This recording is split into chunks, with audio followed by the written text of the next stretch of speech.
Pen, pencil, small scale, eraser, हे sharpener नवीन घ्यायचा नाही. तुला एकदम धार असते बघ, एकदम धार नवीन नवीन. आणि तुम्हाला जुन्याची सवय, गेल्या जन्माचा वापरताय तुम्ही, गेल्या जन्माचं. आणि तुम्हाला 1 2 3 4 अरे यार 5 6 7 परत.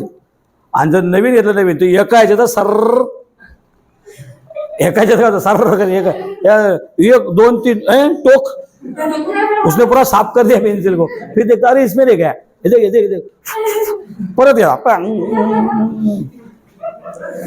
पद्धती अभ्यासाची. पेपर चालू असेल तंबाखू मारायला सुरुवात होते बघा. पेपर लिहायचा आहे, इनर सर्कल काढायचं आहे, ट्रायंगल मध्ये इनर परफेक्ट येतोय, माप बरोबर घेतलंय, पेन्सिलचा टोक बरोबर नाही काढलो आपला आपला यार टाइम वगैरे परत उठला परत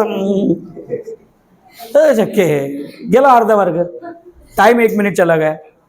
इसलिए एक नहीं, अभी तो 2 पेंसिल बताए होगे सुंदर मैडम ने, मैं तो 4 रखो. काय बरं, पेन्सिल काही जड वस्तू आहे का? ठेवा जवळ, काय हरकत आहे, जवळ ठेवा, 4 टोक करून ठेवा, दोन्ही बाजूने करून ठेवा. तिथं टोक खराब झाल्यानंतर बदलायची नाही, लगे पेन्सिल चेंज दुसरा, पेन्सिल चेंज तिसरा. ही राईट वे एक्झाम देण्याचा. पेन्सिल घेऊन तिथं टोक करायचा, दाखवता तो टोक आणि इतका टोक करून देतो, पेपर पार फाडून गोल पाडून पेपरचा तुकडा बाहेर फेका, परत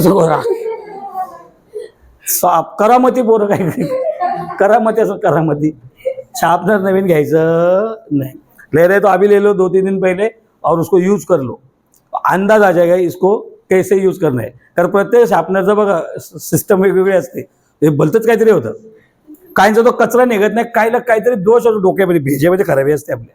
हा कचरा निघत नाही, तो कचरा ठोकतो, त्याला खोलतो, काढतो, फुकतो, मग असतो. काय गरज आहे? पण ते असतं आतमध्ये, तर नाही करायचं. शार्पनर नवीन घ्यायचं,